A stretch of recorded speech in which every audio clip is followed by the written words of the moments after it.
राधिका खेड़ा, अब आप बताइए, सबका हमने एनालिसिस सुन लिया है, पर नंबर 1 शिकायत आम आदमी पार्टी को अभी भी आपसे ही है। भले से ही राहुल गांधी ने सारा अटैक किया, उनकी नंबर 1 शिकायत यह है कि कल आपने सीलमपुर में जाकर के उनको एक पर्चा थमा दिया, उन्होंने आम आदमी पार्टी के खिलाफ पढ़ दिया। सभी को मकर संक्रांति की बहुत बहुत शुभकामनाएं।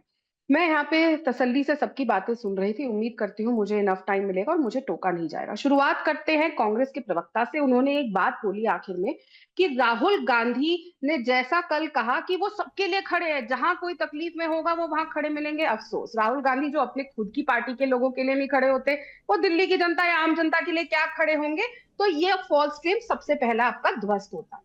और मुझे ना बहुत हंसी आती है जब आम आदमी पार्टी या अरविंद केजरीवाल ये कहते हैं कि कांग्रेस और भारतीय जनता पार्टी एक होकर चल रही है। मतलब क्या, कैसे बचपने वाले, आप एक छोटे बच्चे से भी पूरे हिंदुस्तान में, पूरे विश्व में भी पूछेंगे ना तो वो हंस के चला जाएगा। इतनी बेवकूफों वाली, नादानी वाली बात। मतलब इतना बौखला गए हैं अरविंद केजरीवाल हार को सामने आता देख कि कुछ भी उल्ट सुल्ट बोलते जा रहे हैं। ये बिल्कुल एक प्रमाण है उस बात का कि अरविंद केजरीवाल ने पहले ही हार मान ली है और हारा हुआ व्यक्ति कुछ भी उलझुल बातें बोल रहा है।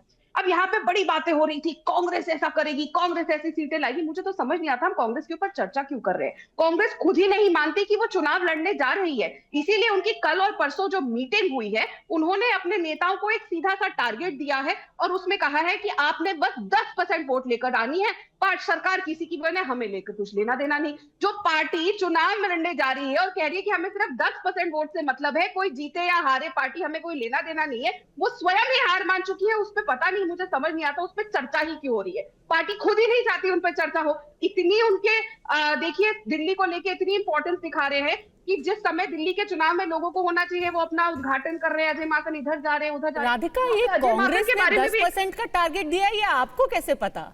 मेरे को अरे इतनी लीकेज है पद्मजा जी, आप तो इतने सालों से रिपोर्ट, जैसे अरविंद केजरीवाल को आपकी पार्टी के सोर्स बताते हैं, वैसे कांग्रेस के सोर्स आपको बता देते हैं कि उनको मीटिंग में क्या टारगेट मिलते हैं। ये तो बड़ा अच्छा नेटवर्क है। नहीं, आप तो मुझसे पहले ये टारगेट देते हैं। बात पे अनुराग जी भी बीजेपी वाले टारगेट दे रहे हैं। जितनी लीकेज, अनुराग भाई आपसे मैं पूछ बोलूंगी, आप इस बात पे स्टैंप लगाएंगे, जितनी लीकेज कांग्रेस के सिस्टम के अंदर है उतनी लीकेज कहीं नहीं है।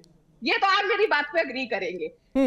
एक बात और यहाँ पे हो रही थी, अजय माकन के बारे में इतनी बातें करी जा रही थी। सुरेंद्र भाई, वैसे तो आपको सबका इतिहास का ज्ञान रहता है, लेकिन ये वही अजय माकन है जिन्होंने एक बार पार्टी भी छोड़ी थी और सोनिया गांधी के खिलाफ अभद्रता बड़े बड़े पोस्टर लगाए थे दिल्ली में। नहीं है तो किसी भी दिल्ली के सीनियर नेता से पूछ लीजिएगा, वो आपको इस बारे से अवगत करा देंगे। अनुराग भाई हंस रहे हैं क्योंकि ये बात जानते हैं, लेकिन कमाल की बात देखिए किस तरीके से गठबंधन कांग्रेस और आम आदमी पार्टी का चलता जा रहा है। पहली सरकार बनती है, आम आदमी पार्टी को कांग्रेस सपोर्ट करती है। उसके बाद कांग्रेस पार्टी के अनिल चौधरी जाके कंप्लेंट रखते हैं, अजय माकन, सुप्रिया श्रीनेत सबके सब प्रेस वार्ता करते हैं कि आम आदमी पार्टी से भ्रष्ट कोई पार्टी नहीं है, उनके ऊपर एफआईआर दर्ज करी जाए। एफआईआर करवा के आते हैं, जिसकी वजह से 21 मार्च 2024 को अरविंद केजरीवाल शाम को 9 बजे अरेस्ट हो जाते हैं। सबसे पहला आदमी जो वहां आता है, बिल्कुल ठीक कहा सुरेंद्र भाई ने कि संदीप दीक्षित आते हैं। आज वही संदीप दीक्षित भारतीय जनता पार्टी को कह रहे थे कि सबसे बेकार लोग हैं।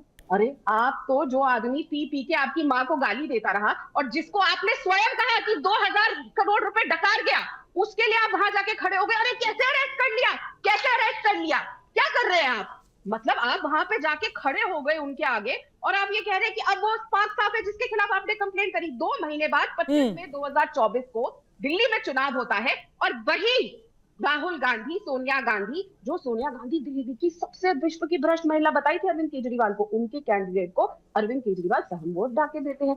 और यही राहुल गांधी, सोनिया गांधी और प्रियंका वाड्रा जो पानी पी पी के केजरीवाल को भ्रष्टाचारी 2000 करोड़ डकारने वाला शराब घोटाले में बता रहे थे, वो उनके कैंडिडेट को वोट देते हैं। तो तालमेल चल के साथ किसका चल रहा है? आज राहुल गांधी ठीक है कि वो उसके ऊपर रिजर्वेशन पे नहीं बोलते, तो क्या वो मार्च में रिजर्वेशन पे बोल रहे थे? क्या मार्च में वो सब ये बातें कर रहे थे? क्यों राहुल गांधी ने? ठीक है, देखिए आ गए फिर से मुद्दे पे अनुराग डांडा। ये रिजर्वेशन कहीं आपके गले की फांस तो नहीं बनेगा?